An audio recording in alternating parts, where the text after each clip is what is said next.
Qual o verdadeiro significado da Páscoa? Seria o coelho? Seriam os chocolates? Seria uma troca de presentes? Não. A Páscoa tem um significado espiritual e importante para as nossas vidas. Páscoa não é uma palavra em português. Nós a falamos em português, mas a Páscoa originalmente vem de uma palavrinha em hebraico, o idioma que a Bíblia foi escrita, e se chama Pessa.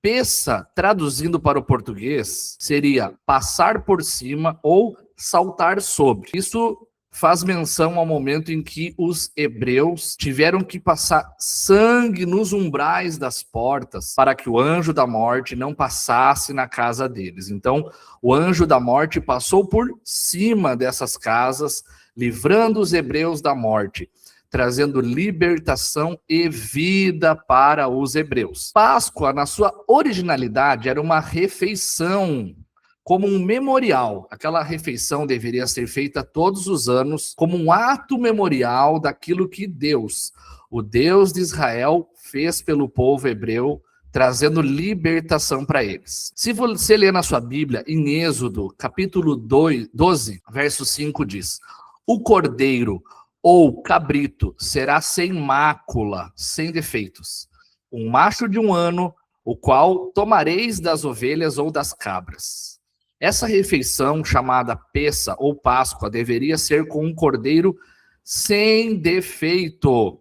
Todos se assentariam na mesa para comer a carne do cordeiro. Essa era a refeição da Páscoa. Também, no período da Páscoa, se você ler na sua Bíblia, Êxodo, capítulo 12, verso 13, diz assim: e aquele sangue vos será por sinal nas casas em que estiverdes.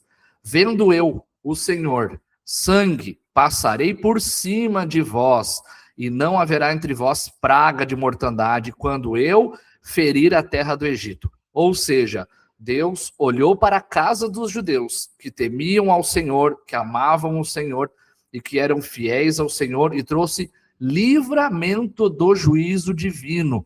O sangue trouxe livramento para aquele povo. Como a Páscoa deveria ser comida? Ainda em Êxodo, capítulo 12, verso 8, diz: e naquela noite comerão a carne assada no fogo, com pães ázimos, com ervas amargosas a comerão. Então, havia 3 elementos que devia ter na mesa de todo hebreu: a carne assada, que seria o cordeiro, os pães ázimos, que são os pães sem fermento, e ervas amargas. O cordeiro representa a pessoa de Jesus Cristo, que viria no Novo Testamento, que viria há 2026 anos atrás. Os pães sem fermento representam o quê? O fermento na Bíblia simboliza o pecado. Então, tirar o fermento seria tirar o pecado ou a vida velha que levávamos antes de conhecer o Senhor. E as ervas amargas era para aquele povo se lembrar da vida antiga e da vida passada que eles tinham no Egito antes de serem libertos pelo Senhor. Carne assada, pães ázimos e ervas amargas. Essa era a refeição do povo judeu. Deveria também ser um memorial contínuo, ou seja, todos os anos deveria ser feita essa refeição para lembrar da libertação do Senhor. Êxodo, capítulo 12, verso 14 diz: e esse dia vos será por memória, e o celebrarei por festa ao Senhor. Nas vossas gerações o celebrareis por estatuto perpétuo.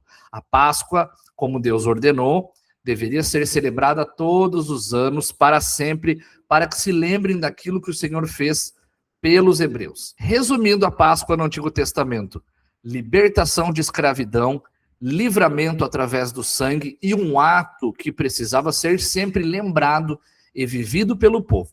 Porém, nós chegamos no Novo Testamento, aonde Jesus Cristo de Nazaré veio, o Senhor Deus, o Filho de Deus, o prometido das nações.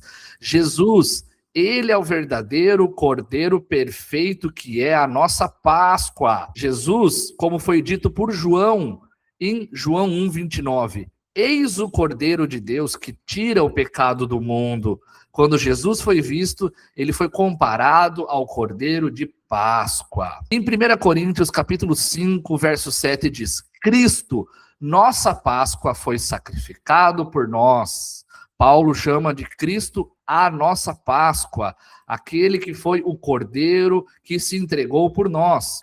Hebreus capítulo 9, verso 22 diz: sem derramamento de sangue não há perdão, não há remissão. Ou seja, Jesus teve que derramar o seu sangue para nos perdoar. 1 Pedro capítulo 1, verso 18 e 19. Fostes resgatados pelo precioso sangue de Cristo. Portanto, assim como no Egito o Cordeiro de Deus derramou o seu sangue, e o seu sangue foi lançado nas portas, foi passado nos umbrais das portas, trazendo livramento para os nossos irmãos hebreus. Da mesma forma, o Cordeiro de Deus derramou o seu sangue na cruz do Calvário para nos libertar, para nos dar remissão, para nos fazermos livres das mãos de Satanás e seus demônios, para que possamos ir para o céu, para a Nova Jerusalém, estar com Cristo para todo sempre. Como disse João no seu Evangelho, capítulo 8, verso 36. Se o Filho, Jesus Cristo, vos libertar, verdadeiramente sereis livres. Jesus Cristo morreu na cruz do Calvário há 2026 anos atrás para dar a mim, para dar a você libertação, salvação e ser o Senhor sobre as nossas vidas. Portanto, a Páscoa não é mais um cordeiro sendo imolado, morto e passando nos umbrais das portas para nos dar libertação. Mas esse cordeiro já veio em carne e osso, andou nas nossas ruas, falou conosco, deixou a sua palavra, deixou o seu espírito, nos deu exemplos e nos deu palavras de vida eterna. Jesus Cristo de Nazaré nos liberta do Egito espiritual, não do Egito físico, mas do Egito espiritual, que é o pecado, que é a condenação das trevas. E hoje, eu e você somos filhos e filhas do Todo-Poderoso para a glória de Deus. Cristo é a nossa Páscoa. O seu ato de entrega na cruz é a nossa Páscoa. A nossa Páscoa não é agora apenas no dia 5 de abril, mas é muito mais do que isso. É todos os dias. Todos os dias devemos lembrar que Cristo morreu por nós, para nos dar a vida eterna. Que Deus te abençoe e desejo uma excelente Páscoa para você. Sempre lembre-se disso. Cristo é a nossa Páscoa. Deus te abençoe. Se inscreve aqui no canal, dá um like, manda para os seus amigos. Fique na paz do Senhor Jesus.